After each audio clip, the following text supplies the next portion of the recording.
नमस्कार साथियों, 5000 क्वेश्चन की सीरीज के 14वें पार्ट में आपका स्वागत है। दोस्तों, अगर आपने सीरीज के बाकी के पार्ट नहीं देखे तो आप जाकर देख सकते हैं।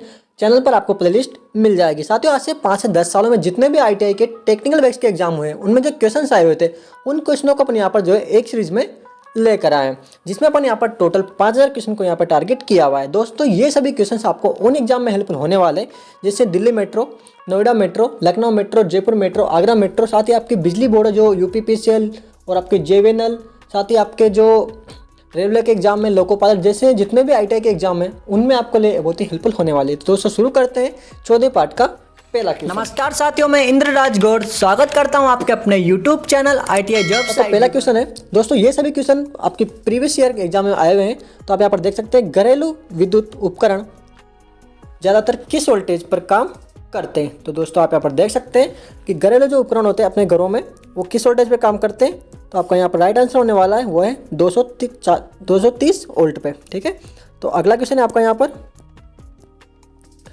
वो वायरिंग सिस्टम कौन सा है जो बिजली के झटकों से मुक्त रहता है। तो आपका यहाँ पर आंसर होने वाला है दोस्तों केसिंग कैपिंग वायरिंग। दोस्तों, केसिंग कैपिंग वायरिंग क्या होती है आप यहाँ पर देख सकते हैं। प्लास्टिक की जो PVC की जो केसिंग कैपिंग होती है जो दीवार के ऊपर से लगाई जाती है। आप यहाँ पर जो है इसमें देख सकते हैं डायग्राम में, इस प्रकार से यहाँ पर जो है दीवारों पे घरों में की जाती है। ठीक है, अगला क्वेश्चन आपका यहाँ पर होने वाला है जो कि UPPCL में पूछा गया था।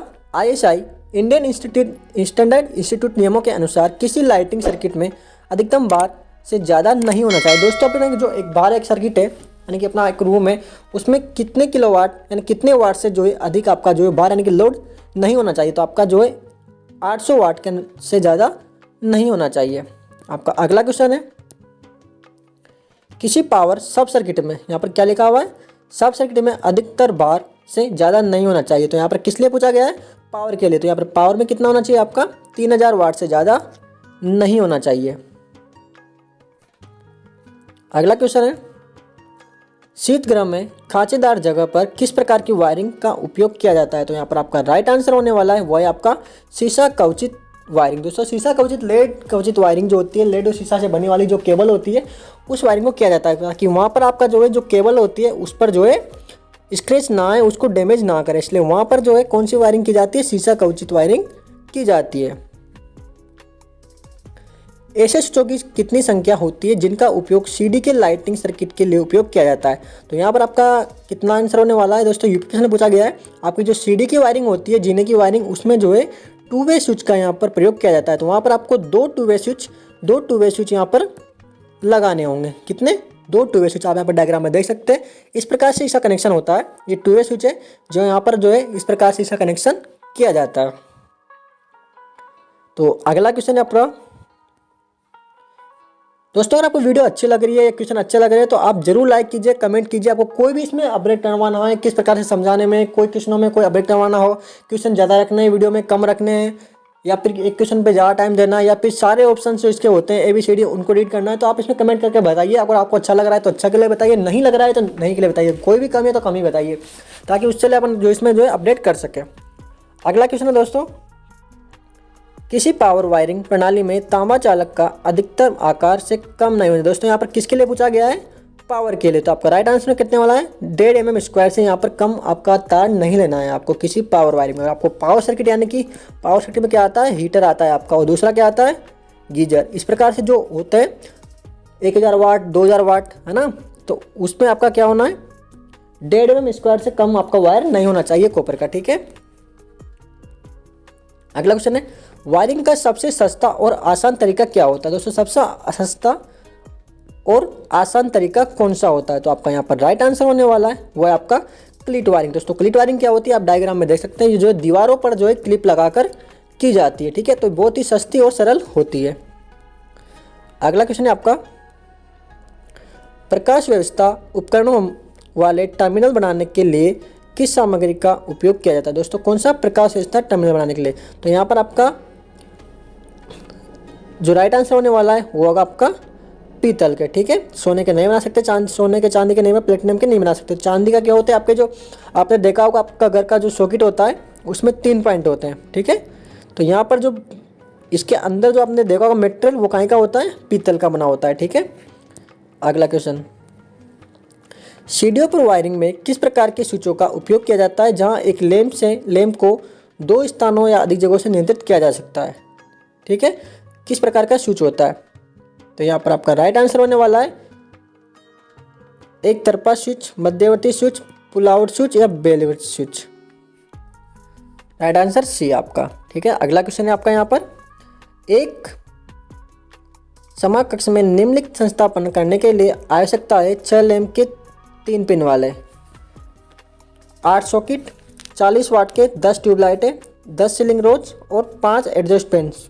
सर्किटों की संख्या है, दोस्तों यहाँ पर सर्किटों की संख्या पूछी गई है। तो एक सर्किट में आपका जो है 10 स्विच अपन यहाँ पर लगा सकते हैं। ठीक है, 10 स्विच या 10 सॉकेट आप यहाँ पर लगा सकते हैं। तो यहाँ पर आपका राइट आंसर कितने होने वाला है? कम से कम 4 सॉकेट होने चाहिए, क्योंकि आपका जो ये ट्यूबलाइट है बैटरी है आपकी कितनी 10 ट्यूबलाइट है आपके पास और 6 एम्पेयर के 3 पिन वाले 8 सॉकेट है। तो 8 सॉकेट आपके पास हो गए और 40 वाले 10 ट्यूबलाइट है और 10 सीलिंग पंखे हो गए, तो 10 स्विच हो गए और साथ ही आपके 5 एडजस्ट फैन हो गए। तो कितना हो गया टोटल? 10, 20 और 30 और 33। ठीक है, तो इस प्रकार से आपका जो है यहाँ पर इसके रेगुलेटर भी लगेंगे। तो इसमें कुल मिला के आपका 40 के अप्रोक्स है, तो 10 के हिसाब से आपको 4 आंसर आपका यहाँ पर रहने वाला है। ठीक है, अगला क्वेश्चन है छपाई गई या वाहिका वाली डक्ट वायरिंग को क्या कहा जाता है? तो आपका राइट आंसर है भूमिगत नाली पाइप वायरिंग भी कहा जाता है। अगला क्वेश्चन है आईएसआई के नियमों के अनुसार छत के किसी पंखे की ऊंचाई कितना रखना जरूरी होता है? तो आपका राइट आंसर होने वाला है 2.75 mm से लगभग। अगला क्वेश्चन है मध्यवर्ती स्विच का प्रयोग सीधे की वायरिंग में किया जाता है जहां एक लैंप से नियंत्रित होता है। तो आपका यहाँ पर राइट आंसर वाला है 3 और अधिक स्थान से नियंत्रित होता है। जो मध्यवर्ती स्विच होता है दोस्तों, उससे जो है जीने की वायरिंग में प्रयोग किया जाता है। ठीक है, अगला क्वेश्चन है आपका यहाँ पर पीवीसी कंडक्ट नली वायरिंग के मामले में पीवीसी कंडक्ट नली की न्यूनतम मोटाई कितनी होनी चाहिए? दोस्तों आपका राइट आंसर होने वाला है 2.5 mm से होनी चाहिए। अगला क्वेश्चन है तार के मानक गेज की सीमा कितनी होती है? दोस्तों जो स्टैंडर्ड वायर गेज होता है, स्टैंडर्ड वायर गेज, तो उसका जो मानक गेज है वो किसके बीच में होता है? ठीक है, तो आपका वो होता है 1 से 36 SWG के बीच में। तो राइट आंसर होने वाला है डी। साथियों अगला क्वेश्चन है बीएसआई के अनुसार फर्श से स्विच बोर्ड की ऊंचाई कितनी होती है? दोस्तों फर्श से स्विच की ऊंचाई 1.5 मीटर की होनी चाहिए। अगला क्वेश्चन है आपका बीएसआई के अनुसार किसी भी संस्थापन में पूर्ण लोड पर अधिकतम वोल्टेज पर ड्रॉप से अधिक नहीं होना चाहिए। दोस्तों यहाँ पर पूर्ण लोड पर पूछा गया है, तो यहाँ पर अधिकतम वोल्टेज ड्रॉप आपका यहाँ पर कितना रहने वाला है? 5% रहने वाला है। नेक्स्ट क्वेश्चन है आपका सजावटी प्रकाश व्यवस्था में श्रृंखला में कहीं लाइट द्वारा नियंत्रित होती है। तो यहाँ पर आपका राइट आंसर होने वाला है ड्रम स्विच। दोस्तों एक ड्रम स्विच होता है जिसके द्वारा जो है आपका यहाँ पर जो सीरीज लगी रहती है आपकी दीवाली पे, उसको जो है यहाँ पर नियंत्रण की होती है। नेक्स्ट क्वेश्चन है विमानों, जहाजों और कई यूरोपीय देशों में घरों में विद्युत आपूर्ति की सुरक्षा प्राथमिकता पर ध्यान दे हुए विद्युत आपूर्ति लाइन में दिया जाता है। तो यहाँ पर 90 वोल्टेज यहाँ पर दिया जाता है। नेक्स्ट क्वेश्चन है आपका बीएसआई के अनुसार ब्यूरो ऑफ इंडियन स्टैंडर्ड किया, इसकी फुल फॉर्म क्या है? ब्यूरो ऑफ इंडियन स्टैंडर्ड किसी भी संस्थापन के अधिकतम लीकेज करंट की अनुमति क्या है? तो दोस्तों आपका लीकेज करंट कितना होना चाहिए? 1/5000 से ज़्यादा नहीं होना चाहिए। नेक्स्ट क्वेश्चन है आपका बीएसआई के अनुसार एक लाइट फैन के उप परिपथ में अधिकतम पॉइंट कितने होते हैं? दोस्तों अधिकतम पॉइंट आपके कितने हो सकते हैं? 10 पॉइंट हो सकते हैं। आपका जो बोर्ड है उसमें आपका जो है टोटल 10 पॉइंट आपका यहाँ पर हो सकते हैं, 1 से लेकर 10 तक। ठीक है, नेक्स्ट क्वेश्चन है आपका किसी दिए गए विकल्पों में सबसे छोटी तार गेज संख्या की पहचान कीजिए। तो आपकी सबसे छोटी गेज संख्या कौन सी है? तो आपका राइट आंसर यहाँ पर होने वाला है सी। नेक्स्ट क्वेश्चन है आपका यहाँ पर भविष्य के संशोधनों के कारण किसी भी विद्युत परिपथ के डिजाइन में कितनी भार वृद्धि की व्यवस्था होनी चाहिए? तो यहाँ पर आपका राइट आंसर होने वाला है 10%। नेक्स्ट क्वेश्चन है आपका यहाँ पर किसी संस्थापन का विद्युत रोधन प्रतिरोध 50 को की संख्या के विभाजन से प्राप्त परिणाम से कम नहीं होना चाहिए। तो आपका राइट आंसर है परिपथ के बिंदु की संख्या के। नेक्स्ट क्वेश्चन दोस्तों, घरेलू तार स्थापन में फ्यूज का निर्धारण या रेटिंग क्या होनी चाहिए? तो यहाँ पर राइट आंसर आपका होना है क्रांतिक मान का 150% आपका यहाँ पर होना चाहिए। नेक्स्ट क्वेश्चन है आपका, दिए गए विकल्पों में कौन सा परिरक्षी कंडक्ट का वर्गीकरण नहीं है? तो आपका राइट आंसर है पतली भित्ति परिरक्षी। अगला क्वेश्चन है, दृढ़ परिरक्षी नलिका के संबंधन और असंबंधन के लिए टूल उपकरण की आवश्यकता होती है? तो आपका राइट आंसर होने वाला है पाइप रेंच की आवश्यकता यहाँ पर होती है। अगला क्वेश्चन है, घरेलू तार स्थापन के लिए तक के भार को प्रवाहित करने वाले तारों का चयन करना चाहिए? तो आपका राइट आंसर होने वाला है दोस्तों 3 किलोवाट तक का करना चाहिए। नेक्स्ट क्वेश्चन है, दिए गए विकल्पों में कौन परिरक्षी कंडक्ट तार का विस्थापन विधि नहीं है? तो यहाँ पर राइट आंसर है ड्राइंग कर्सन आउट विधि नहीं है। अगला क्वेश्चन है आपका, नमी के खिलाफ सुरक्षा किसमें प्रदान की जाती है? तो आपकी जो राइट आंसर होने वाला है CTS। यहाँ पे जो एक तरीके की केबल होती है कैप टायर शीटेड, इसका जो है फुल फॉर्म यहाँ पर आप देख सकते हैं। कैप टायर शीटेड केबल का जो फुल फॉर्म होता है, यही जो केबल होती है वही वायरिंग होती है जो कि नमी के खिलाफ जो है सुरक्षा प्रदान करती है। नेक्स्ट क्वेश्चन आपका, नेमा का पूर्ण रूप आपका यहाँ पर क्या होने वाला? दोस्तों नेमा की जो फुल फॉर्म में आपके यूपीपीसीएल 22 में पूछा गया था, तो यहाँ पर आपका होने वाला है नेशनल इलेक्ट्रिकल मैन्युफैक्चर एसोसिएशन। ठीक है, नेशनल इलेक्ट्रिकल मैन्युफैक्चरर्स एसोसिएशन। ठीक है, अगला क्वेश्चन है आपका, निम्नलिखित विकल्पों में से कौन कुंडली में इस्तेमाल होने वाले परिरक्षी कंडक्ट का एक प्रकार नहीं है? तो आपका लेड परिरक्षी नहीं है, बाकी सब कुछ यहाँ पर आपका होने वाला है। अगला क्वेश्चन है, तार प्रणाली प्रमापी का उपयोग के निर्धारण के लिए किया जाता है? तो आपको राइट आंसर होने वाला है आपका तार के आकार का। आवासीय भवनों में सामान्यतः कौन सी वायरिंग प्रयोग की जाती है? तो आपका यहाँ पर राइट आंसर है लकड़ी की केसिंग कैपिंग वायरिंग। प्लास्टिक के नीचे दबे हुए परिरक्षित तार स्थापना को क्या कहा जाता है? तो आपको यहाँ पर कहा जाता है जीरीदार परिरक्षित तार स्थापना वायरिंग।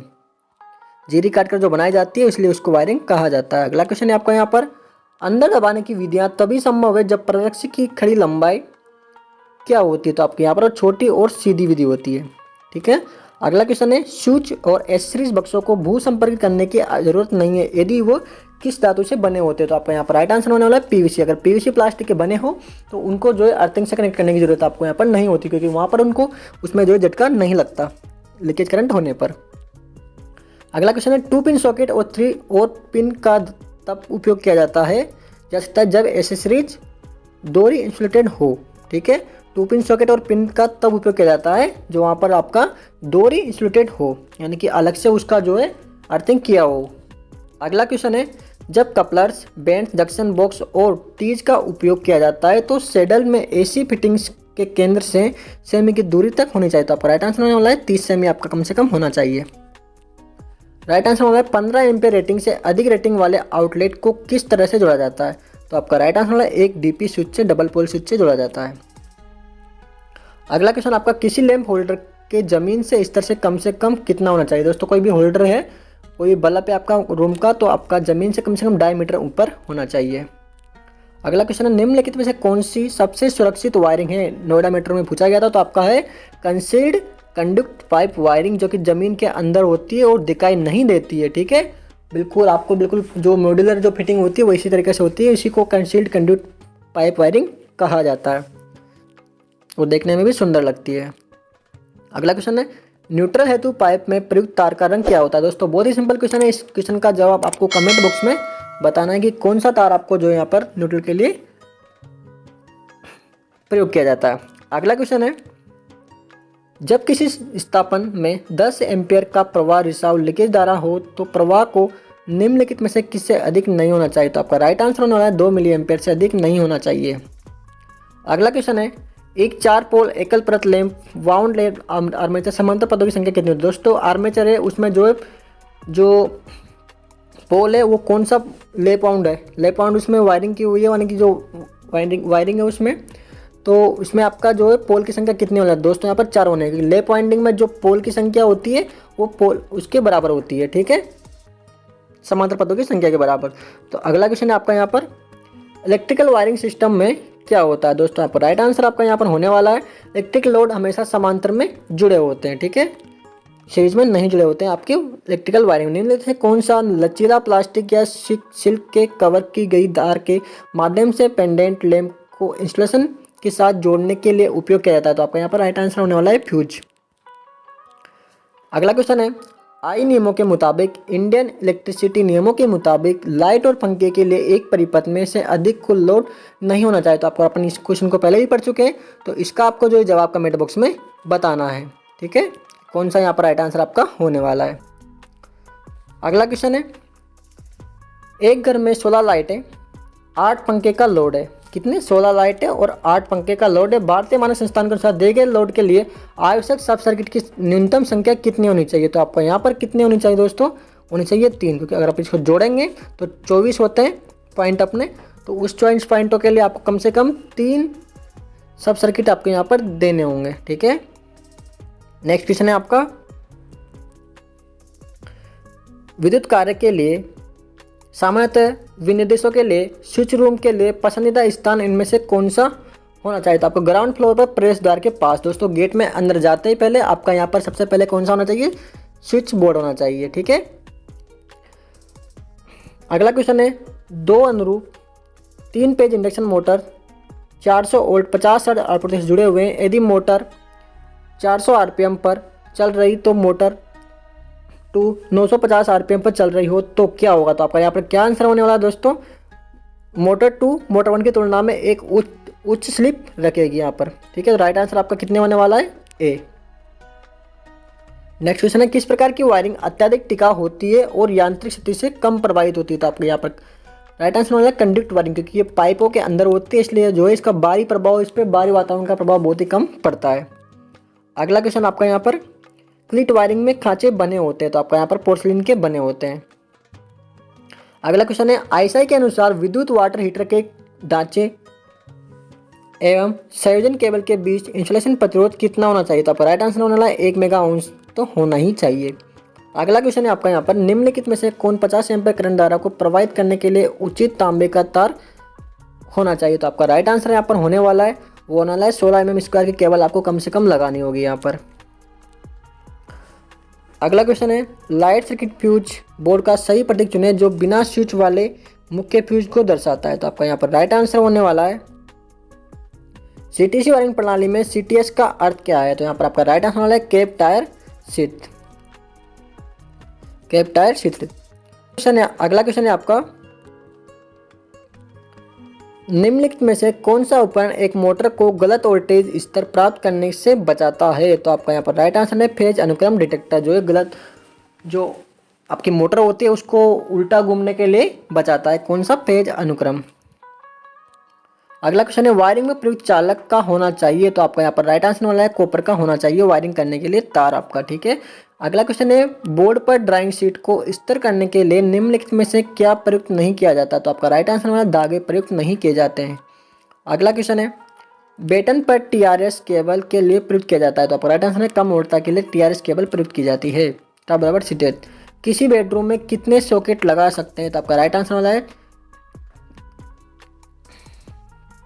कितने सॉकेट लगा सकते हैं किसी बेडरूम में? तो आपका राइट आंसर है 3, 6 एम्पेयर के 3 नग और 16 एम्पेयर का 1 नग। ठीक है, यहाँ पर सॉकेट की बात हो रही है दोस्तों, पावर सॉकेट की। तो आप यहाँ पर 6 एम्पेयर के 3 कम से कम सॉकेट लगा सकते हैं। ठीक है, और एक 16 एम्पेयर का पावर सॉकेट बड़ा लगा सकते हैं। ठीक है, अगला क्वेश्चन आपका, घरेलू या वैद्युतिक बिजली के स्थापन की बिजली खपत किलोवाट घंटे को नापने के लिए निम्नलिखित में से कौन से एनर्जी मीटर का इस्तेमाल किया जाता है? तो आपका राइट आंसर है सिंगल पेज एनर्जी मीटर घरों में आपके लगाया जाता है। अगला क्वेश्चन है, घर वायरिंग के लिए एक आवश्यक सामग्री क्या होती है? दोस्तों यहाँ पर आपका जो है पेचकस आपका एक मुख्य सामग्री है। अगला क्वेश्चन है, दिए गए विकल्पों में से वायरिंग के उस तरीके का चयन करें जिसमें कम से कम उल्टता हो। तो आपका राइट आंसर है पासन विधि में जो है कम से कम उल्टता है।